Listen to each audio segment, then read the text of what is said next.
Irmãos, eu vos convido, eu vos cumprimento com a paz do Senhor. Amém. Vamos a um texto, Daniel, capítulo de número 5, livro do profeta Daniel, capítulo 5, do verso 10 ao verso de número 17.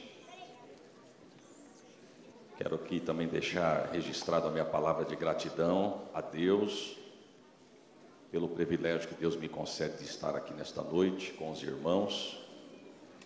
Eu sou grato a Deus pela oportunidade, sou grato a Deus pela vida do nosso pastor, que Deus continue abençoando, estendendo as suas boas mãos sobre a sua casa, sobre a sua vida, em nome de Jesus. Agradeço ao CONAMP, a todos os pastores que estão na minha retaguarda, a todos os irmãos, e eu também trago saudações da minha família, minha esposa, meus filhos, e dos nossos irmãos na cidade de Catanduva. Eu trago as nossas saudações aos irmãos aqui nessa noite.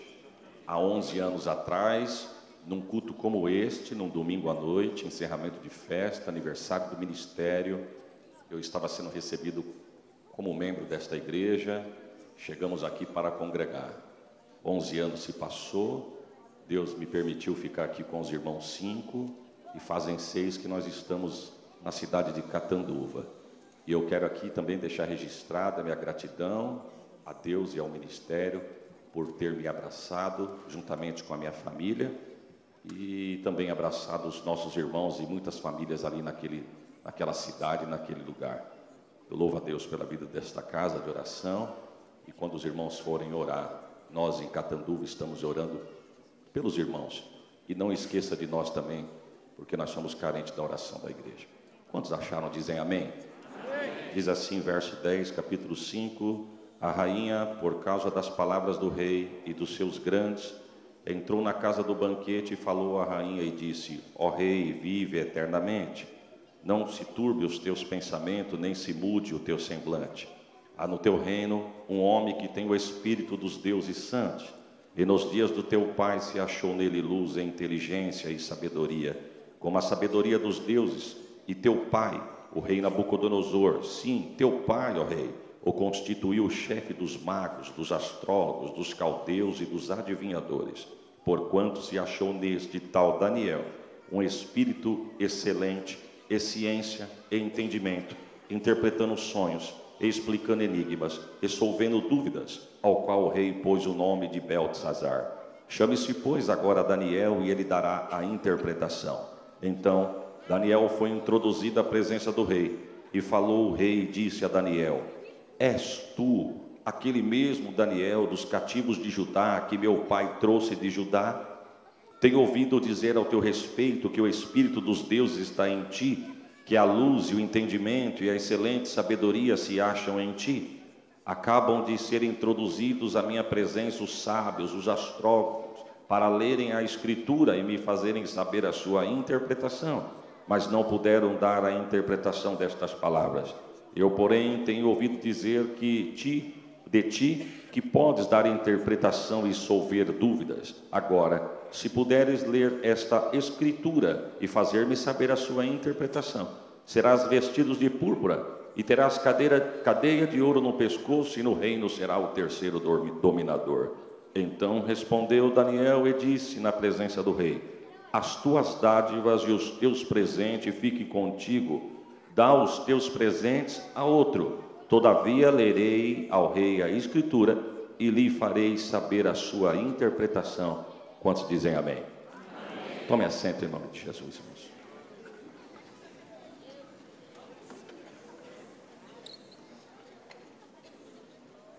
Irmãos, me permita retornar um pouquinho a essa história para nós chegarmos nesse texto. A Bíblia diz que Deus chama Abraão, e a Abraão Deus faz uma promessa. E como Deus não brinca de prometer, o que Ele promete Ele cumpre. Ele cumpriu na vida de Abraão, e Abraão Ele deu uma família. Essa família desce ao Egito, e no Egito essa família fica um intervalo de 400 anos. E agora eles não são mais uma família, porque no Egito se tornaram uma nação. E Deus, sob a liderança de Moisés, quebra o coração de Faraó, abre os portões do Egito e arranca esse povo, levando-os para o deserto, sob a liderança de Moisés. No deserto, Deus tira Moisés de cena e é levantado Josué. Josué, como substituto de Moisés, no intervalo de 7 anos, ele coloca o povo dentro da terra prometida. E dentro desta terra vai surgir o governo teocrático, sob a liderança dos juízes, e essa liderança vai levar em torno de 300 anos. E a história vai dizer, você vai ver ao longo do livro de Juízes, que Israel oscilou entre pecado, juízo, arrependimento e restauração. Eu vou repetir: pecado, juízo, arrependimento e restauração. Foi um intervalo de 300 anos que Israel teve estas oscilações: pecado, juízo, arrependimento e restauração. Você vai ver ao longo do livro de Juízes o texto dizer: e tornou o povo de Israel fazer o que parecia mal aos olhos do Senhor. Pecado. Deus levantava uma nação para oprimir Israel. Juízo. O povo clamava por misericórdia. Arrependimento. Deus levantava um juiz para libertar. Restauração. E o texto vai dizer que isso leva um intervalo de 300 anos. Mas ao cabo dos 300 anos, o povo não quer mais um governo teocrático. O povo agora quer uma monarquia. Porque o povo de Israel, olhando para as nações vizinhas, viu que o rei das nações vizinhas, eles eram visíveis, palpáveis. Eles falavam com o povo via e escutava. O povo falava com eles, eles olhavam para o povo e respondiam ao povo. O povo de Israel diz: nós queremos um rei assim. É assim que nós queremos ser governado. Aí nós saímos da teocracia e entramos na monarquia. Esse período vai levar mais ou menos 120 anos. Você vai ver que Saul reina por 40 anos sobre Israel. Ao cabo do reinado de Saul, do intervalo de 40 anos, sai Saul, é levantado Davi, que reina mais 40. Sai Davi, é levantado Salomão, que reina mais 40, ao cabo dos 120 anos. E a história vai dizer que com a morte de Salomão, Roboão, seu filho, no ano 931 a.C., começa a reinar em seu lugar. E como ele reina e o reino dele é mal administrado, o texto vai dizer que o reino é dividido em 2 partes: o reino do norte e o reino do sul. O reino do norte foi formado por 10 tribos, 19 reis, 8 dinastias. Nenhum rei foi piedoso. E por causa do afastamento de Deus e desobediência, eles foram levados cativos para a Assíria no ano 722 a.C. e nunca mais foram restaurados. Esse é o reino do norte, conhecido como reino de Israel. Em contrapartida, o outro reino ficou com 2 tribos, que a Bíblia vai dar o nome de Judá e Benjamim, e ficou conhecido como reino do sul. Esse reino teve 20 reis, altos e baixos, momentos de glória, de calamidade, reis piedosos, reis maus, e pela desobediência e abandono a Deus, a Bíblia vai dizer que Deus enviou juízos sobre a nação de Judá, e os caldeus vieram e Deus entregou Judá na mão de Nabucodonosor. Esse é o pano de fundo da história, que Deus, a Bíblia vai dizer que entrega a nação de Judá, por causa da desobediência, na mão de Nabucodonosor. Aí a pergunta é: quem é Nabucodonosor? Nabucodonosor foi o rei da Babilônia. A Babilônia foi o reino mais poderoso da sua época. E como que ela se torna a nação mais poderosa? A história vai dizer que a Assíria e o Egito estavam brigando para ver quem é que predominava, quem tinha mais força, quem era o mais forte. E com a briga e o tempo de briga que eles levaram para ver quem era o maior, eles foram se enfraquecendo. E com o enfraquecimento da Assíria e do Egito, a Babilônia veio e tomou o poder. E a nação da Babilônia virou a nação mais poderosa da época. Tem um ditado chinês que vai dizer que é perigoso que quando 2 cachorros brigam pelo mesmo osso, pode aparecer um terceiro cachorro e levar o osso com maior facilidade. Enquanto 2 estão brigando, um vem e leva. Foi o que aconteceu. Enquanto a Assíria disputava com o Egito, a Babilônia veio e levou o poder, e ela se torna a nação mais poderosa da época. Quem que era o rei da época? Nabucodonosor. Nabucodonosor reinou na Babilônia no intervalo de 43 anos. Ele embelezou aquela cidade de uma forma tremenda. E o texto vai dizer que ele não só embelezou, como ele a fortificou. Só para os irmãos entenderem, a história vai dizer que os muros da Babilônia tinham 30 metros de altura. Para não bastar a altura de 30 metros, a largura era tão grande que 3 carros de guerra corriam em cima das muralhas, emparelhados um do lado do outro. 1.200 torres de vigia ao entorno de toda a muralha da Babilônia. Para não bastar a altura, a largura e a vigilância que tem em cima da muralha, ainda tinha 200 portas de bronze naquelas muralhas. 50 ao norte, 50 ao sul, 50 ao leste, 50 ao oeste. Ele embelezou de uma forma tão grande que uma das 7 maravilhas do mundo antigo está na Babilônia, que são o jardim suspenso da Babilônia. Veja o tamanho da grandiosidade que era a nação da Babilônia. Mas eu quero aqui abrir um parênteses para dizer que foi para esta nação que Judá foi entregue. E eu vou repetir e peço que você preste atenção nessa fala. Foi para esta nação que Judá foi entregue. Perceba que eu não disse que foi para esta nação que Judá perdeu, porque eu duvido um crente fiel perder batalha, porque o Deus que ele serve não perde batalha.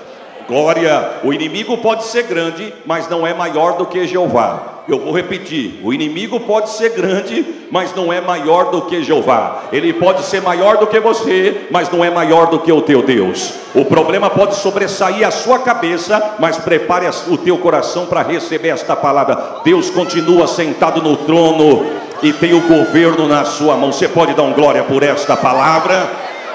A história vai dizer que foi para esta nação que o povo foi entregue. Preste atenção, o povo de Judá não perdeu a guerra para a Babilônia, não. A Bíblia vai dizer em Daniel, capítulo 1, do verso 1 ao 3, que Deus entregou na mão de Nabucodonosor, o rei de Judá. Deus entregou os utensílios de ouro da casa de Deus na mão de Nabucodonosor. Então perceba que não foi Nabucodonosor que venceu com a sua grandiosidade. Não, quem venceu Judá não foi a Babilônia. Quem venceu Judá foi o pecado. Porque o pior inimigo do povo é o pecado. E vou dar uma notícia: o pecado é gostoso para a carne, mas é mal para a alma. E o pecado custa caro. Para Sansão custou os olhos da cara, para Davi custou um filho, e para Saul custou o trono. Porque o pedido de perdão é aceito na hora e o perdão é de imediato. Mas não prescreve, pecado não prescreve. Deus é especialista em abençoar, mas Deus também, ele sabe mandar o boleto de cobrança na hora certa e não erra o endereço. Ele sabe o endereço que ele tem que enviar o boleto de cobrança. E foi para esta nação que Judá foi entregue. Por causa do quê? Por causa do pecado. Deixa eu abrir um parênteses para os irmãos aqui. Deus, nunca nós iremos ler e nem ouvir alguém dizer que Deus perdeu batalha. O inimigo é grande, mas não é maior do que o Deus da igreja. Eu vou repetir, o inimigo é grande, mas não é maior do que o Deus da igreja. O inimigo é grande, mas não é maior do que o teu Deus. E Deus dá umas estratégias para o povo dele, que quando o povo celebra a vitória, o povo tem que reconhecer que quem venceu não foi o povo, quem venceu foi Deus. Porque tem batalha que você olha e diz assim: essa eu vou perder, mas no final você passou por ela e já quer marcar culto de ação de graça. Aí a pergunta é: como é que você conseguiu vencer? Aí você vai puxar no teu arquivo, você vai dizer: eu não sei nem como que eu venci, eu só sei que eu passei, estou de pé, estou aqui, eu venci a batalha. É Deus que dá estratégia no meio da batalha, e Deus está dando estratégia para alguém aqui nesta noite, porque o inimigo pode estar armado contra a tua vida, mas receba esta palavra: por um caminho ele veio, mas por 7 ele vai correr. Eu vou repetir: por um caminho ele veio, oh glória. Lembra de Josafá? Josafá, quando estava no meio da guerra, ele se viu pequeno diante do adversário. Ele foi falar com Deus. Deus levanta um profeta no meio da congregação, e Deus diz assim para Josafá: fica tranquilo, eu estou contigo, eu vou te dar uma estratégia. Levante os soldados e levante os levitas. Parece que vê Josafá dizendo: eu estou entendendo, Jeová, soldado na frente guerreando e levita atrás adorando. Deus diz: não, você errou, é primeiro levita adorando e soldado atrás de pé vendo, porque nesta peleja não tereis que pelejar. Está de pé e vede o grande livramento. Você canta no fogão, Deus te dá uma vitória. Você canta na beira da pia, Deus te dá vitória. Você canta no volante, Deus te dá vitória. Você exalta a Deus aqui e Deus prepara uma semana de vitória. Você crê nesta palavra? Deus está te dando estratégia de guerra hoje aqui. Oh glória, estou sentindo Deus aqui. E quando foi que o povo pecou? O povo pecou, meu irmão. Na verdade, o povo já vinha cometendo pecado, mas estava subindo no limite. Mas o limite de Deus foi quando Josias, com 8 anos de idade, ele assume o trono. O texto vai dizer que Josias, quando assume o trono, que ele acaba de ser coroado rei, ele diz assim: eu sou o rei de Israel, de Judá agora? Sim, então ninguém vai embora. Primeiro, se eu sou o rei, vamos começar a colocar a casa em ordem agora.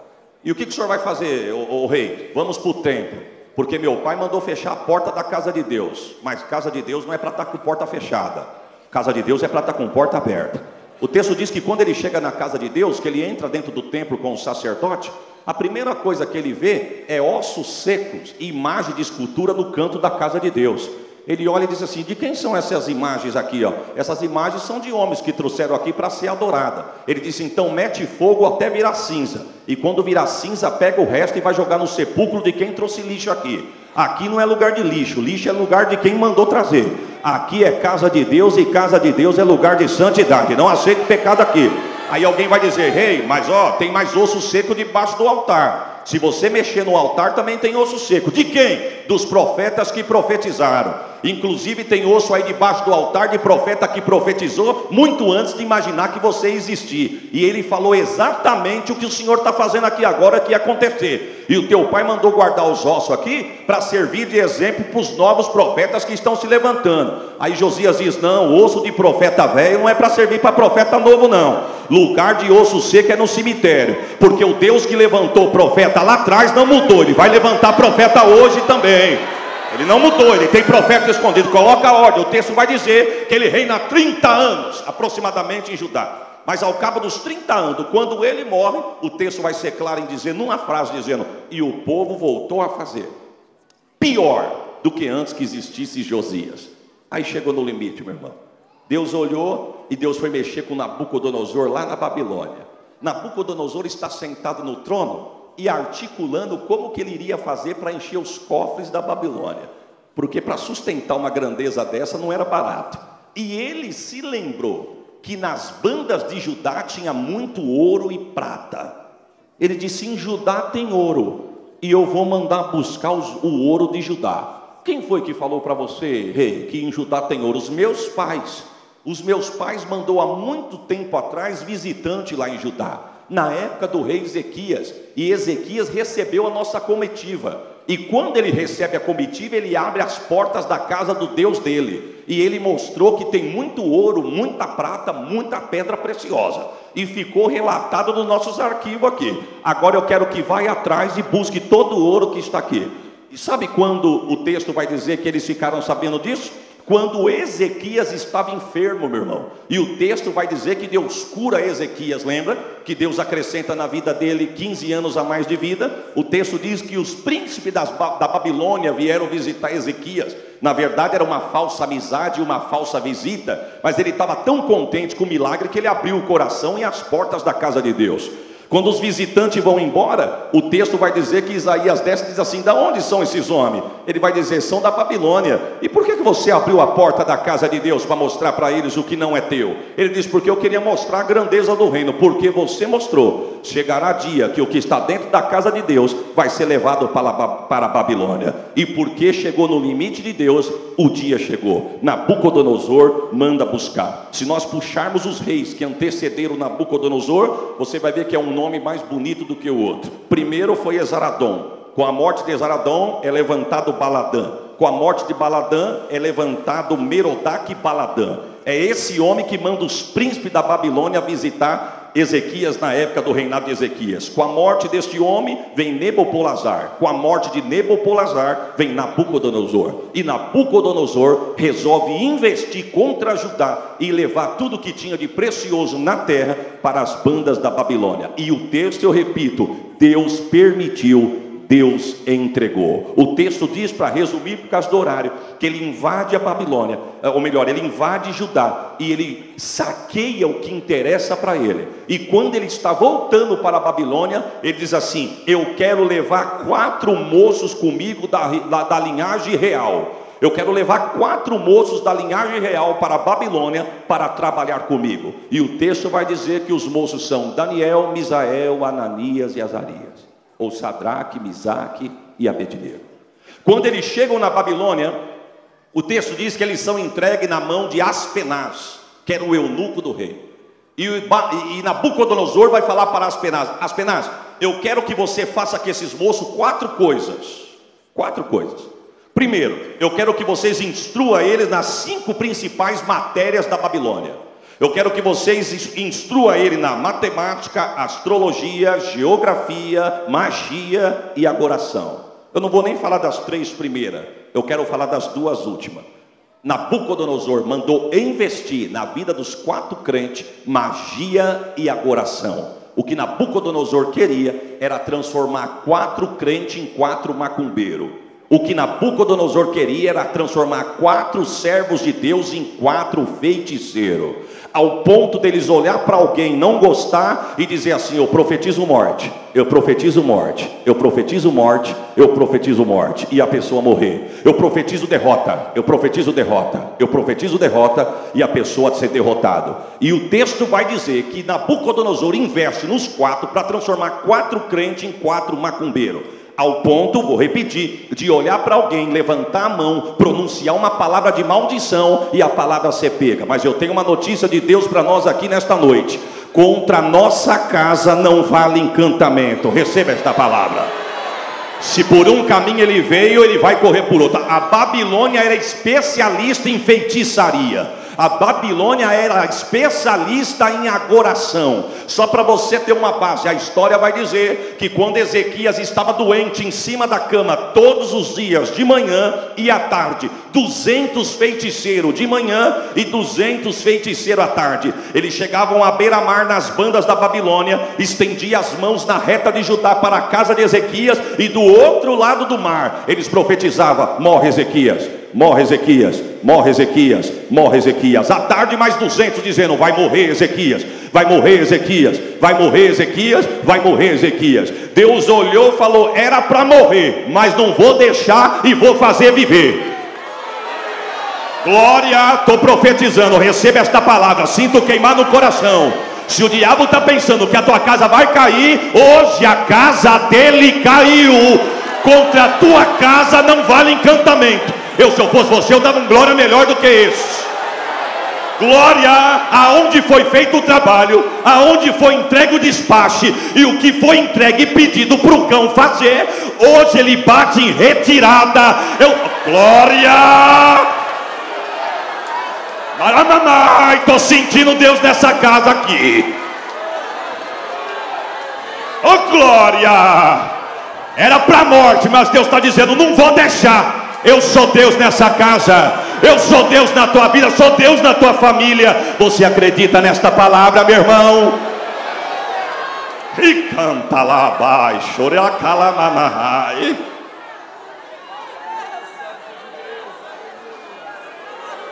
Eu não vim agitar água não, a água já está agitada. Mas sou homem de Deus e vou falar o que Deus coloca no meu coração. Entra comigo na guerra, que Deus está quebrando um cadeado hoje aqui. Glória! E cante, baixai. Aramai comanahaya caia soria lamanahaya sé. Oh glória! Oração ao contrário, a palavra de peso, erguer a mão, profetizar derrota. Deus está dizendo: hoje eu corto o mal pela raiz.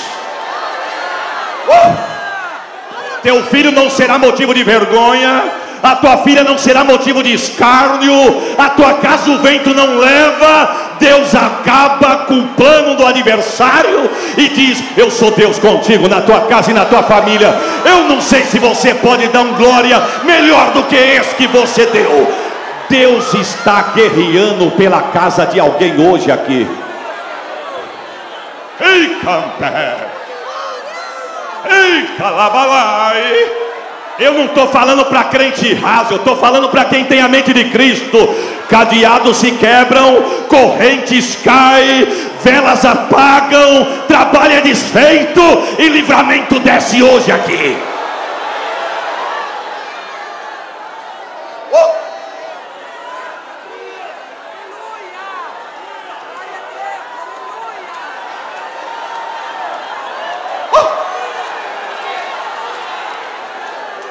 Tem livramento de Deus aqui.